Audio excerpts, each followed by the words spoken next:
These are easily my favorite Yeezys in general since the 350 V1 Oxford Tan.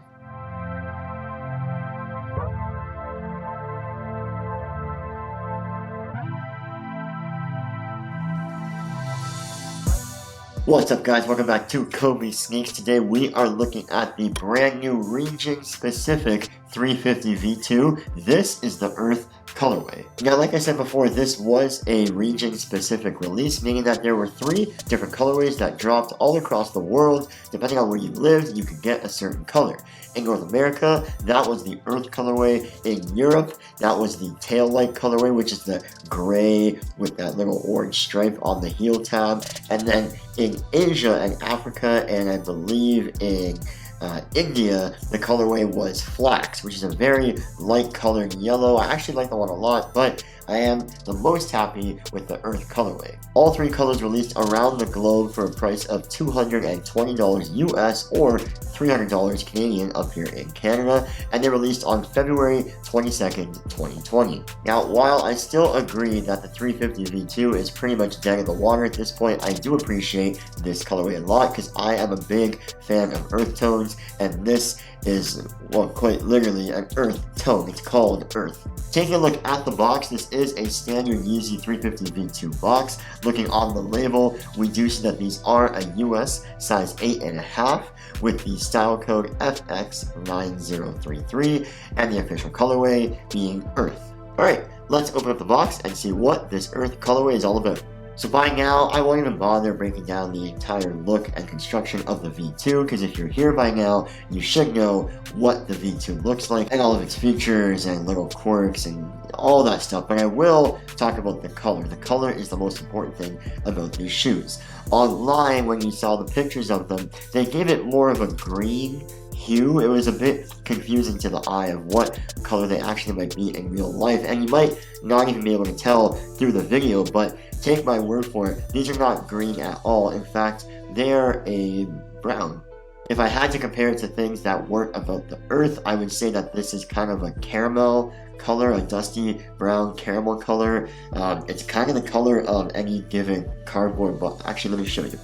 It's kind of the color of a cardboard box, as you can see. And honestly, I'm a huge fan of this because you can pair it very easily with almost any pair of pants. It's not a wild color that takes a lot of effort and thinking to pair with your pants or entire outfit for that matter. These are a simple colorway to match. As you can see, the entire upper, including the laces and all other details, are constructed of that matching brown earth tone color. The midsole is also in that same matching brown earth tone color, whereas the outsole on the bottom, we do have a slightly darker brown. It's not that much darker, but it is noticeable. A darker brown for the outsole that comes up on the back of the heel. And then on the outsole as well, we have the Boost Technology logo done in a bright yellow.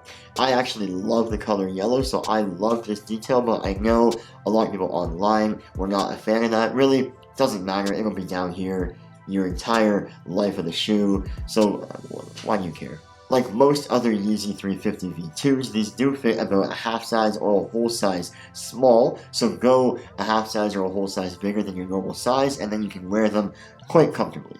Now, unfortunately, these are not my size, so I cannot even get them on my feet if I tried, but to give you an idea of how I would style these, I would love to wear these with either very low no-show socks with a pair of shorts, maybe black shorts, or even a pair of white shorts that would go really nice with this for a summer look. In terms of a winter or colder climate look with pants, I would definitely recommend a pair of joggers, or if you are wearing regular pants, definitely pinroll them so that they do meet that height level above the shoe and they're not folding over like you see online with the dads where don't do that. My absolute favorite look with these shoes would be a pair of Dickies with the classic taper, and you fold those Dickies up so they're a bit wider than the ankle. They probably go on here on either side of the shoe, but they're that much higher off the shoe, meaning that they give a very, very cool look.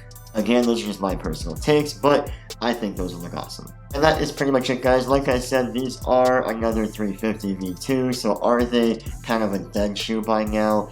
Yes and no. I mean, yes, in the sense that if you are a hype beast, you're kind of over it by now after all these years and many colorways, but you can't deny the fact that it is still a hype sneaker. It's not just a regular GR release. These are still a hype shoe made by a hyped person in culture, and this is a great colorway. For the most part, they did sell out in all stores that I went to in Toronto. They were pretty hard to get, and I believe on StockX right now, they're only going for a bit above retail, so if you really want a pair still, and your stores in your area are sold out, I would recommend looking either online on Facebook groups or through StockX and pay their fees. I hope you guys liked this video. If you did, please give it a thumbs up and leave a comment down below. That really helps support my channel, and if you did really like this video, please do not forget to subscribe. Until next time, I will catch you guys in the next video. Peace.